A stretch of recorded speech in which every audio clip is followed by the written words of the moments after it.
Hey everyone, I am Bimal Maharzan, founder of GutSphere. Welcome to the second episode of our Ultimate IBS Masterclass, where we're diving deep into one of the most fascinating and, for many of you, one of the most frustrating connections in your body, the gut-brain connection. If you are living with IBS, you have probably noticed that stress, anxiety, or even emotional changes can directly affect your digestive system. And this isn't just in your head, there's actually a direct biological link between your gut and your brain. And that's exactly what we are going to explore today. By the end of this episode, you will understand how this connection works and how you can manage your symptoms better by understanding, learning to influence this relationship. Before we get started, I do want to make a quick disclaimer. The information provided in this series is for educational purposes only and is not intended to replace professional medical advice. Always consult with your healthcare provider before making any changes to your diet, lifestyle, or treatment plan for IBS or any other condition. Now, with that said, let's jump into it. So let's start with the basics, the gut-brain axis. This is a two-way communication system between your gut and brain. The gut isn't just responsible for digestive food. It also sends constant signals to your brain about what's going on inside your digestive system. Now, one of the key players in this system is the vagus nerve, the longest nerve in the body. Think of it like a superhighway transporting signals between your gut and brain.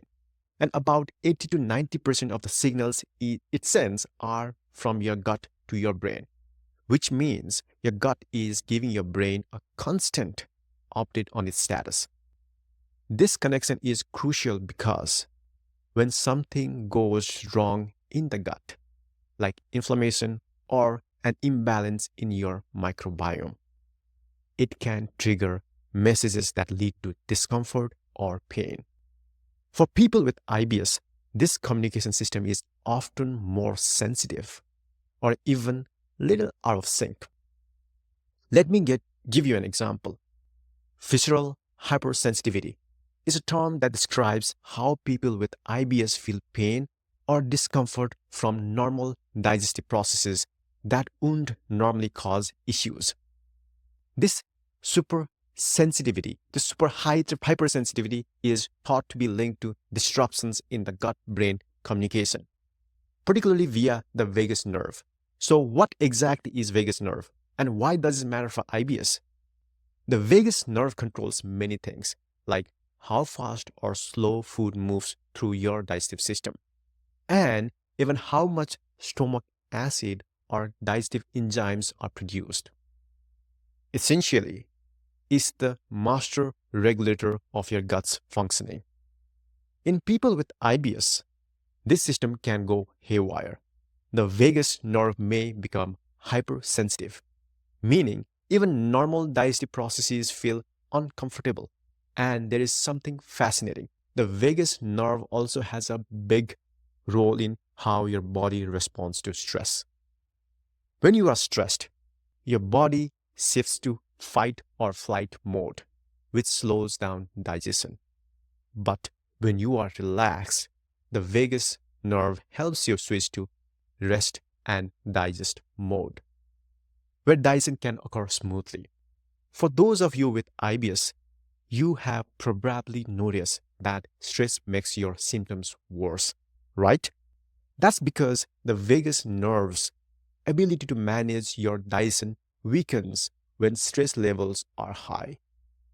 In the moments of intense stress, digestion often slows, leading to constipation. But once the stress subsides, it may speed up, causing diarrhea. This is why learning to manage stress is essential for IBS management. But more on that in a later episode. Now, let's talk about something even more fascinating: the enteric nervous system, often referred to as the gut's second brain. This system contains over 500 million neurons. That's more than your spinal cord. The enteric nervous system controls processes like peristalsis, the wave-like muscle contractions that move food through your gut. And that's truly amazing is that the enteric nervous system can function semi-independently. Even if your brain were completely disconnected from your gut, the ENS could still control digestion. However, it doesn't operate in isolation. It's in constant communication with your brain, particularly through the vagus nerve. When this system gets dysregulated, which is common in IBS, it can lead to abnormal motility. This means your gut might move food too fast, causing diarrhea, or too slow, leading to constipation. And this dysregulation can happen due to factors like stress, diet, or even changes in your gut microbiome. We often think of serotonin as the happiness hormone because it plays such a big role in regulating mood. But did you know that 90% of your body's serotonin is actually produced in your gut? Serotonin is crucial for regulating gut motility, the speed at which food moves through your digestive system. When serotonin levels are balanced, gut motility is smooth. But when things are out of balance, it can lead to issues. For example, too much serotonin in the gut can lead to diarrhea, while too little can cause constipation. But here is where the gut-brain connection comes into play. While serotonin produced in the gut doesn't directly cross into the brain, it communicates with the brain through the vagus nerve. This can have an indirect effect on your mood and mental health. This might explain why many people with IBS also experience symptoms of anxiety or depression. The gut and brain are constantly in dialogue, and imbalance in serotonin levels could contribute to both digestive and mental health symptoms. So let's talk about the research. Multiple studies have shown that stress, anxiety, and depression can significantly exacerbate IBS symptoms. One study published in Gastroenterology found that stress directly affects gut motility and sensitivity in people with IBS.